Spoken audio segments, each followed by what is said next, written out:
साथियों जोहार। आज मुझे ईडी गिरफ्तार करने आई है। दिन भर हमसे पूछताछ करने के बाद, समय बिताने के बाद सुनियोजित ढंग से मुझे गिरफ्तार करने का उन लोगों ने फैसला सुनाया। और किस विषय पर? ऐसे विषय पर जो चीजें मुझसे जुड़ी ही नहीं है। मुझ पर 8.5 एकड़ जमीन का मालिक होने का इनका दावा है और भूयारी जमीन किया, जो जमीन कभी बिकती ही नहीं और कहीं सबूत नहीं मिला।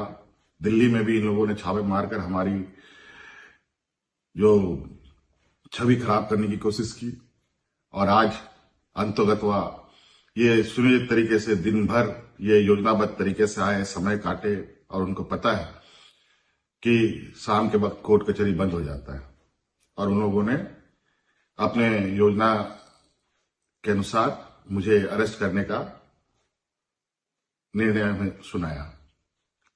मैं कोर्ट के निर्णय पर बिल्कुल सर्वमान्य के साथ उसका सम्मान करता हूं। अभी मैं कोर्ट में जा रहा हूं, लेकिन मुझे नहीं लगता है कि मुझे इतना वक्त मिलेगा, क्योंकि आपको पता है कि व्यवस्थाएं देश के अंदर किस तरीके से चलती हैं। आज एक लोकप्रिय सरकार, एक आदिवासी अपने ताकत के बल पर जीतकर सरकार बनाकर राज्य की जनता का सेवा कर रहा था। आज लगता है ये वक्त अब मेरे लिए खत्म हो रहा है। अब एक नई लड़ाई हमें लड़नी पड़ेगी, ऐसे सामंती विचारों के साथ और ऐसे तंत्रों के साथ जो निर्दोष लोगों को, गरीब, निरीह, आदिवासी, दलित, पिछड़ों के ऊपर जो अत्याचार करते हैं, उनको मजबूत भी करेंगे और उनके लिए संघर्ष भी करेंगे।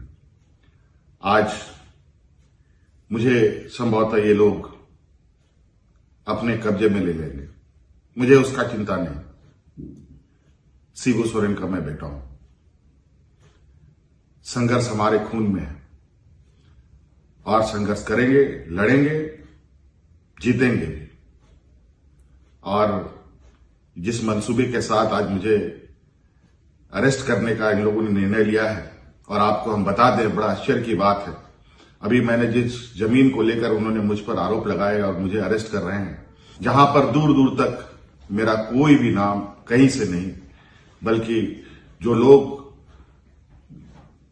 जाली कागज बनाकर और जिनके फर्जी शिकायत के आधार पर मुझे आज गिरफ्तार करने का एक षड्यंत्र रचकर ये कामयाब हो रहे हैं। और मुझे पूरा विश्वास है आज नहीं कल सत्य की विजय होगी। साथियों, समय में बस बहुत कम है, बहुत कम समय में ये मैं वीडियो बना रहा हूं। एक जो अभी हाल में राजनीतिक षड्यंत्र का शिकार बिहार हुआ है, अब ये दूसरे राजनीतिक षड्यंत्र का शिकार झारखंड को बनाना चाहते हैं।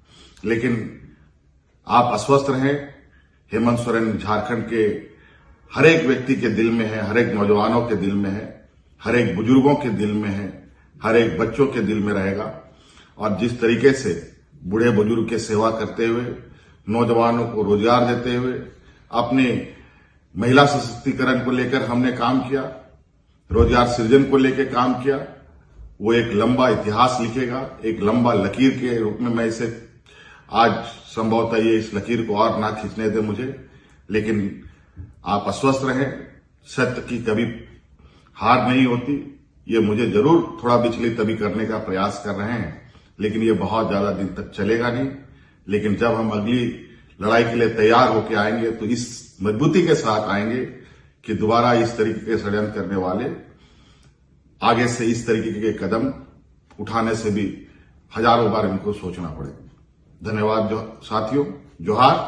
और कल सुबह अखबार के माध्यम से, टीवी चैनलों के माध्यम से संभवतः आप सब लोगों को इस बात की खबर होगी कि आज हेमंत सोरेन गिरफ्तार हो गया और हमारे जो विरोधी लोग हैं वो अपने नापाक इरादे पर जो अभी कामयाब हो रहे हैं, इस पर अपना पीठ थपथपाएंगे।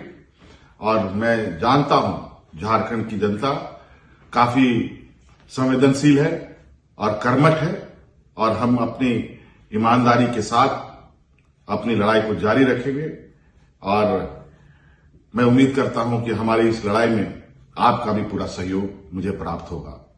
धन्यवाद।